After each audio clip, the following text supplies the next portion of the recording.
स्वागत है। आज मैं आपके लिए कंसेप्ट ऑफ फ्री वेरिएबल का पार्ट सेकंड लेके आया हूं। पार्ट फर्स्ट मैं पिछली वीडियो में पढ़ा चुका हूं, जिसका लिंक मैंने आई बटन पे दिया हुआ है आपको। ठीक है, तो मैं आपके आज अपन स्टार्ट करते हैं। और पार्ट फर्स्ट में हमने थोड़े बेसिक क्वेश्चन पढ़े थे, आज थोड़े से हल्के से एडवांस क्वेश्चन पढ़ेंगे हम।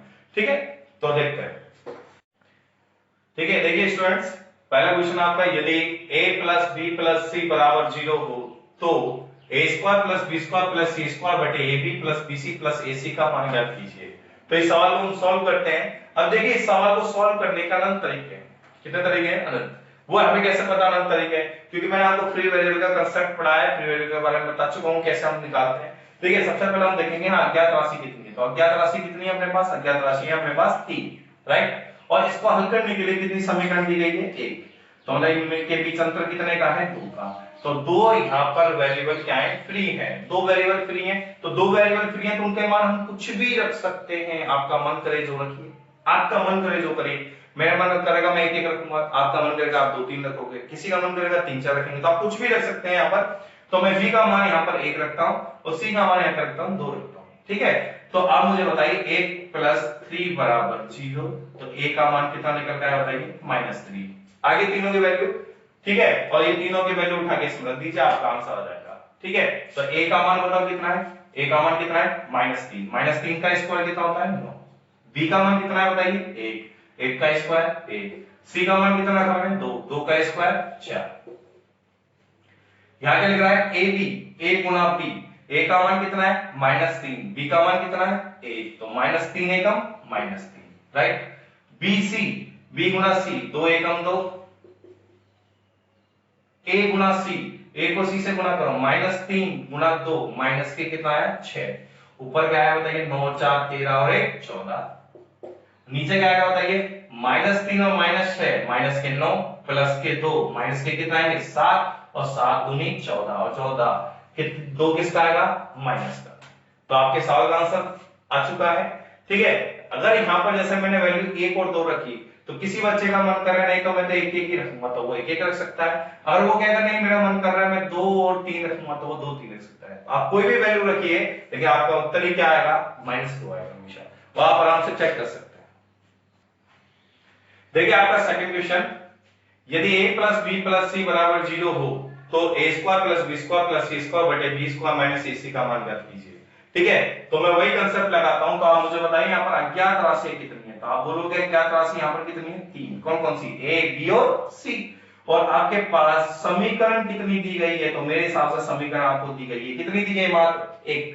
ठीक है, तो आपके पास कितने वेरिएबल फ्री हैं? यहाँ पर 2 वेरिएबल फ्री हैं। तो 2 वेरिएबल फ्री हैं तो 2 का मान हम कुछ भी रख सकते हैं। तो मैं एक काम करता हूँ, b का मान और c का मान कुछ रख लेता हूँ। तब मैं b का मान 1 रख लेता हूँ, c का मान क्या रख लेता हूँ? 1 रख लेता हूँ। कोई दिक्कत तो नहीं है? b का मान 1 रख लिया, c का मान 1 रख लिया। तो मुझे बता a का मान क्या आएगा? तो a प्लस 2 बराबर में 0। तो a का मान कितना आया बताइए? -2 आ गया। तो a का मान आ गया आपका -2, और उठा के वैल्यू इसमें रख दीजिए, आपका आंसर आ जाएगा। बोलो a का मान कितना है? -2। -2 का स्क्वायर 4 प्लस b का मान कितना है? 1। 1 का स्क्वायर 1। c का मान कितना है? 1। 1 का स्क्वायर 1। ठीक है, फिर क्या आएगा बताओ? b square. तो b का स्क्वायर करो, 1 का स्क्वायर 1 माइनस, फिर a का मान कितना है बताओ? a का मान यहां पर है -2, और c का मान कितना है? c का मान है 1। तो 4 और 1 5 और 1 6 बटे 1 का 1 और माइनस प्लस 2 एकम 2, तो 6 बटे 3। कितना आंसर आया आपका? 2, राइट। ठीक है, तो बहुत सिंपल क्वेश्चन है, हार्ड नहीं है। देखिए पहले बच्चों, आपका तीसरा सवाल देखते हैं हम। यदि x plus Y plus Z बराबर 6, X square plus Y square plus Z square बराबर 20 हो तो X cube plus Y cube plus Z cube minus 3xyz का मान क्या होगा? ठीक है, तो हम इस सवाल को ट्राई करते हैं। बहुत सिंपल क्वेश्चन है। देखिए सबसे पहले मुझे एक बात बताइए, यहाँ पर अज्ञात राशि कितनी है? तो आप बोलोगे अज्ञात राशि कितनी है? तो यहाँ अज्ञात राशि है आपकी, अज्ञात राशि है 3। कितनी है? 3। कौन कौन सी? x, y और z। और मुझे बताइए इस सवाल को हल करने के लिए हमें कितनी समीकरण दी गई है? तो हमें कितनी समीकरण दी है? केवल मात्र 2 समीकरण दी है। तो मतलब इसका मतलब क्या है? एक वेरिएबल यहाँ पर क्या है? फ्री है। एक वेरिएबल क्या है? फ्री है। तो मैं एक काम करता हूँ, एक वेरिएबल को फ्री कर देता हूँ। तो मतलब किसको फ्री कर रहा हूँ मैं? जेड को क्या कर रहा हूँ? फ्री कर रहा हूँ। तो जेड का मान मैंने क्या ले लिया? 0 ले लिया। कितना ले लिया? 0 ले लिया। अब जेड का मान जैसे हमने 0 लिया तो जेड को हटा दो। ये जेड हट गया, यहाँ से जेड हट गया और यहाँ से जेड हट गया, और जेड यहाँ पर है इसलिए पूरा ही हट गया, क्योंकि जेड के साथ ये पूरा गुणा है। जेड का मान 0 है तो इसके साथ ये पूरी संख्या गुणा होगी तो क्या हो जाएगी? 0। ये आप अच्छे तरीके से जानते हो।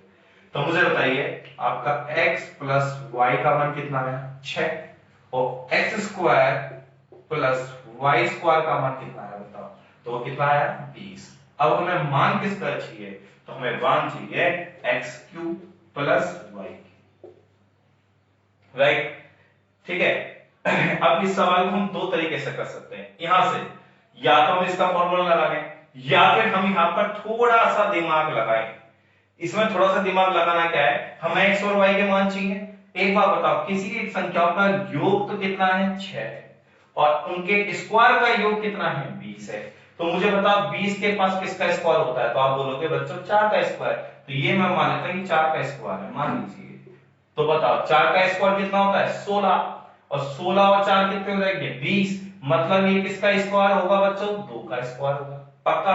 और बताओ 4 x का मान अगर 4 लो और y का मान आपने 2 लिया तो 4 और 2 कितने हो गए? 6 हो गए।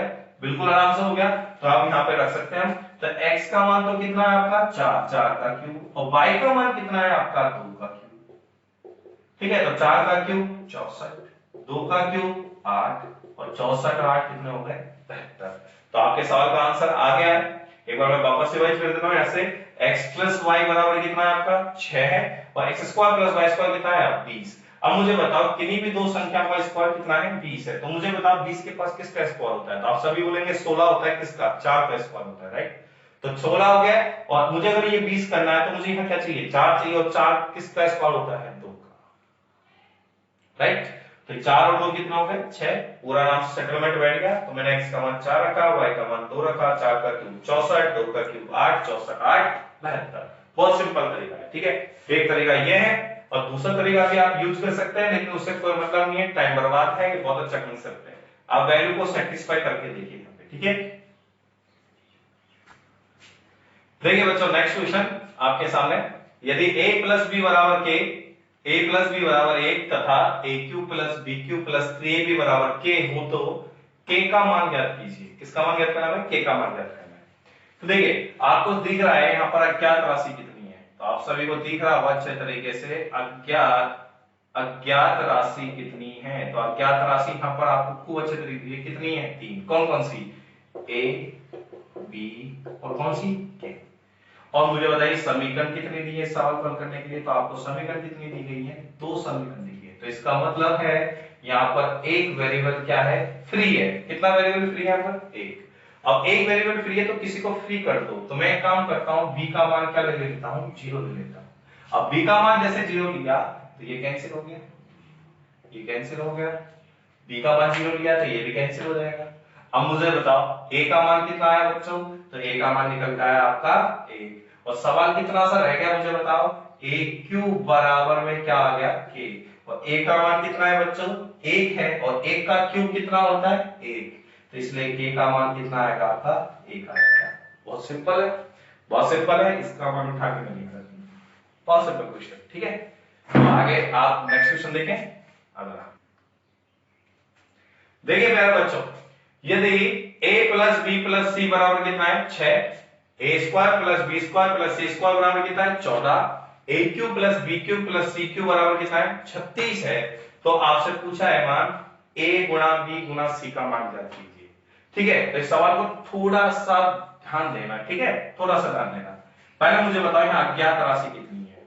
तो आप सभी बोलेंगे मेरे हिसाब से अज्ञात राशि है 3। कितनी है? 3। और इस सवाल को हल करने के लिए मुझे समीकरण कितनी दी गई है? तो मुझे समीकरण भी कितनी दी है? 3। और 3 में से 3 गए तो 0। 3 में से कितना 3 गए तो कितने? 0। तो यहाँ पर कितने वेरिएबल फ्री हैं? 0 वेरिएबल फ्री हैं। मतलब हम किसी को भी अपनी मर्जी से नहीं मान सकते। यही है इसका मतलब कि 0 वेरिएबल फ्री है। तो 0 वेरिएबल फ्री एक मतलब एक भी वैल्यू फ्री नहीं है। एबीसी में से कोई भी फ्री नहीं है। अब कोई भी फ्री नहीं है तो अपना ये लॉजिक तो हो गया खत्म। ओके, फिर आगे चलते हैं अपन। तो इस सवाल को करें कैसे? तो इस सवाल में हम थोड़ा सा सेटिंग बिठा के देखेंगे, थोड़ी सी सेटिंग बिठा के देखेंगे। अब सेटिंग कैसे बैठेगी? तो देखो वैल्यू को सेटिस्फाई करवाएंगे हम यहाँ पर। तो देखो कैसे करवाएंगे, देखते हैं। a प्लस बी प्लस सी तीनों की वैल्यू का योग कितना होना चाहिए? 6। और इनके स्क्वायर का योग कितना होना चाहिए? 14। और उनके घनों का योग कितना होना चाहिए? 36। तो उनके स्क्वायर का योग होना चाहिए 14। तो हम देखते हैं क्या, एक बार बताओ 14 के पास किसका स्क्वायर है? तो आप बोलोगे 3 का स्क्वायर कितना होता है? 9। तो मैं मान लेता हूं a का मान 3 है, 3 का स्क्वायर 9 हो गया। अब 9 हो गया ये, तो ये टोटल 14 है, तो ये कितने बच गए? 5। अब ये 5 बच गए, तो ये किसका स्क्वायर हो सकता है? 2 का। और ये किसका स्क्वायर हो सकता है? 1 का। अब आप खुद देखो, 1 का स्क्वायर 1, 2 का स्क्वायर 4 और 3 का स्क्वायर 9। 9 4 13 और 1 14। क्या ये वैल्यू यहाँ पे सेटिस्फाई हो रही है? चेक करते हैं। a का मान हमने 3 रखा, b का मान 2 रखा, c का मान 1 रखा। 3 और 2 5 और 1 6, टोटल 6 है। अब इनका क्यूब भी चेक कर लेते हैं हम। तो देखो 3 का क्यूब कितना होता है? 27। 2 का क्यूब कितना होता है? 8। 1 का क्यूब कितना होता है? 1। तो 27 और 8 35, 35 और 1 36। तो वैल्यू सेटिस्फाई हो गई। तो हम डायरेक्ट इस सवाल को कर सकते, हो गया ये सवाल कि a का मान तो हम रख देंगे 3, b का मान 2, c का मान 1। तो 3 दूनी 6 एकम 6। ठीक है, तो इस सवाल में जीरो वेरिएबल फ्री थे, इसलिए हमने वैल्यू को सेटिस्फाई करके देखा। अगर ये वैल्यू सेटिस्फाई नहीं होती तो हम इस सवाल को बेसिक से करते, लेकिन हमारी किस्मत अच्छी है कि ये वैल्यू सेटिस्फाई हो चुकी है। नेक्स्ट सवाल देखिए आपका, यदि x प्लस वाई बराबर z हो तो x cube plus Y cube minus Z cube plus 3xyz का मान ज्ञात कीजिए। तो हम इस सवाल को करते हैं। बहुत सिंपल तरीका है, बहुत ही सिंपल तरीका है। सबसे पहले हम ये देखेंगे इसमें अज्ञात राशि कितनी है। तो अज्ञात राशि मेरे हिसाब से तो इसमें कितनी है? 3 है। क्लियर दिख रहा है? 3 है, x y और z। और मुझे बताओ समीकरण कितनी दी है हल करने के लिए? तो आपको समीकरण केवल कितनी दी है? एक ही दी है। तो एक बार बताओ कितने वैल्यू फ्री है यहाँ पर? कितने वेरिएबल फ्री है बताइए? तो कितने वेरिएबल फ्री है? 2। 3 में से क्या? तो 2 वेरिएबल फ्री है।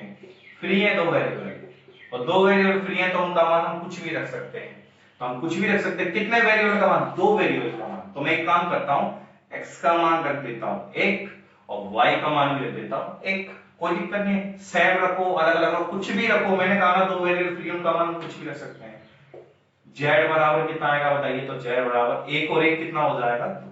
तो तीनों के मान आ चुके हैं हमारे पास। और आप देखिए अगर x का मान हमने 1 रखा, y का मान हमने 1 रखा, तो z कितना हो जाएगा अपना? 1 और 1 2। तो यहाँ पे रख दीजिए, आंसर आ जाएगा आपका। बोला 1 का क्यूब 1, y 1 का क्यूब 1, 2 का क्यूब 8, 3 गुना x का मान 1, y का मान 1, z का मान 2। ठीक है, 1 और 1 2, 2 एकम 2, 2 एकम 2, 3 दूनी 6। तो 6 और 2 8, और 8 में से 8 गए तो क्या बची? 0। बहुत सिंपल तरीका है, बहुत सीधा सा आंसर है। देखिए स्टूडेंट्स, देखिए ये क्वेश्चन बहुत अच्छा है। ये आपका एसएससी सीजीएल 2013 में आया था ये आपका। और सवाल है आपका, यदि x बराबर घनमूल a प्लस वर्गमूल a square plus b cube plus घनमूल a माइनस वर्गमूल a square plus b cube हो तो x क्यूब प्लस 3bx का क्या निकाला है? मतलब x का मान हमें दे रखा और इसका मान हमें निकालना। ठीक है, और आपके सामने 4 ऑप्शन भी दिए हुए हैं। क्या क्या है? 0, a, 1 और 2a। ठीक है, तो ये सवाल देखने में बहुत खतरनाक लग रहा है, बहुत खतरनाक लग रहा है।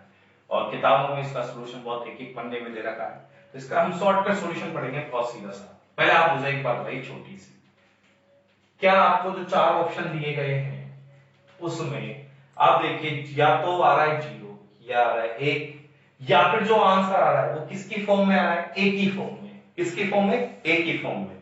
तो हमें इसका मतलब है, हमें दूर दूर तक दिख रहा है कि चारों ऑप्शन में जो उत्तर आएगा वो या तो ए की फॉर्म में आएगा, या 0 आएगा, या 1 आएगा।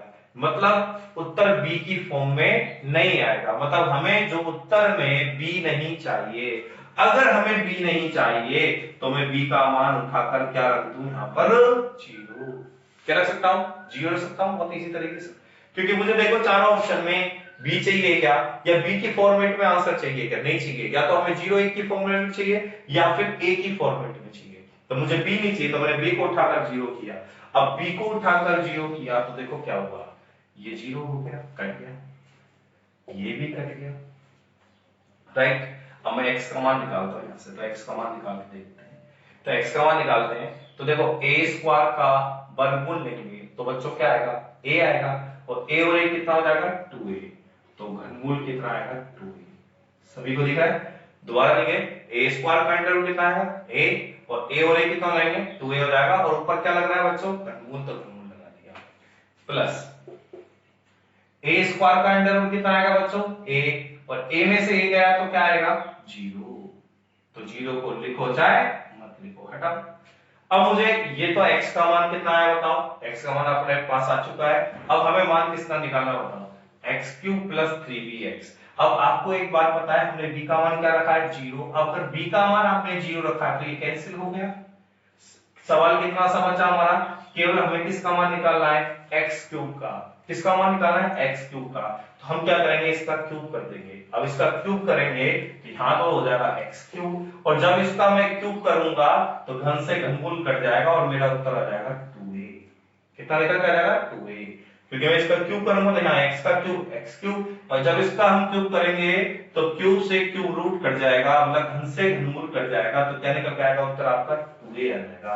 ये आपका आंसर है, बहुत सिंपल क्वेश्चन हो गया। देखिए अगला सवाल देखिए आपका, यदि a प्लस 4 की पावर क्यूब बराबर a³ plus 12 square plus k plus 64 हो तो k का मान ज्ञात कीजिए। हमें k का मान निकालना है। अब आपको दिख रहा होगा यहाँ पे, खूब अच्छे तरीके से सभी को दिख रहा होगा, यहाँ पर हमारे पास समीकरण कितनी है, तो कितनी समीकरण है, तो हमारे पास यहाँ पर कितनी समीकरण है, तो यहाँ पर समीकरण तो अपने पास कितनी है 1, और अज्ञात राशि कितनी है, तो हमारे पास अज्ञात राशि कितनी है, तो अज्ञात राशि हमारे पास कितनी है 2, कौन कौन सी है, तो a है और एक कौन सी है k है, 2 है। अब बताओ तो यहाँ पर कितना वेरिएबल फ्री है, तो यहाँ पर कितना वेरिएबल फ्री है बच्चों, एक वेरिएबल फ्री है। कितना वेरिएबल फ्री है, एक वेरिएबल फ्री है, तो एक वेरिएबल फ्री हम तो किसी को फ्री कर सकते हैं, तो या तो हम k को फ्री करेंगे या फिर a को फ्री करेंगे। लेकिन बच्चों एक बात याद रखना, हम k को फ्री नहीं कर सकते, अगर हमने k को फ्री कर दिया तो मान किसका निकालोगे, मान a का निकालना है k का निकालना है, k का निकालना है, तो हम फ्री किसको करेंगे, a को फ्री करेंगे। अच्छा a को फ्री करते हैं तो a का मान कुछ भी रख सकते हैं, तो हम a का मान रखेंगे 0। सबसे पहले आपके दिमाग में आएगा 0 रखो गुरु, क्योंकि अब तक आप 0 रखते आए हो, मैंने a का मान 0 रखा, लेकिन एक बात बताओ a का मान जैसे आप 0 रखोगे तो यहाँ a के साथ गुणा में कौन है k, तो ये भी क्या हो जाएगा 0, तो k गायब ही हो जाएगा, इसलिए हम यहाँ a का मान 0 नहीं रखेंगे, यहाँ हम a का मान कुछ ना कुछ रखेंगे। तो मैंने क्या रख लिया, a का मान 1 रख लिया। कितना रख लिया बच्चों, 1 रख लिया। अब 1 रखते हैं तो देखो क्या होता है, a का मान 1 है तो 4 और 1 5, और 5 का क्यूब कितना होता है 125। a का मान कितना है 1, 1 का क्यूब 1, प्लस a का मान कितना है 1, 1 का स्क्वायर 1, और 12 एकम 12, प्लस a का मान 1 है तो k एकम k, और प्लस में 64। बताओ 64 और 12 कितने हो गए आपके 76, 76 और 1 कितने हो गए 77, 77 को उठा के मैं इधर ले आऊं तो मुझे बताओ k का मान कितना आएगा, तो 125 माइनस 77। तो आप मुझे बताइए आंसर कितना आएगा, तो मेरे इस अकॉर्डिंग आपका आएगा 25 और 23 कितना होता है आपका 48, तो आपका आंसर आएगा k का मान 48 आएगा। ठीक है, बहुत सिंपल है, कोई कहीं हार्ड नहीं है। देखिए दोबारा एक बार वापस देख लेते हैं, हमें दिख रहा है कि समीकरण कितनी दी है सवाल में 1, और अज्ञात राशि कितनी है 2 है, कौन कौन सी a और k।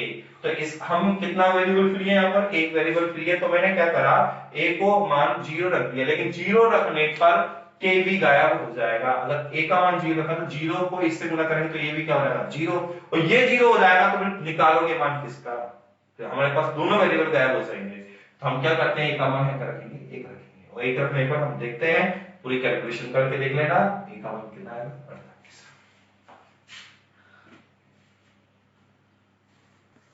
तो इसी क्वेश्चन के साथ आपका concept of free variable complete होता है। ठीक है, ये पार्ट आपका अलजेब्रा का एक छोटा सा पार्ट था, concept of free variable complete हो गया। ठीक है, तो अब अपनी मुलाकात नए टॉपिक के साथ और नई एनर्जी के साथ और नए लॉजिक के साथ अपने को नेक्स्ट वीडियो में मिलेंगे।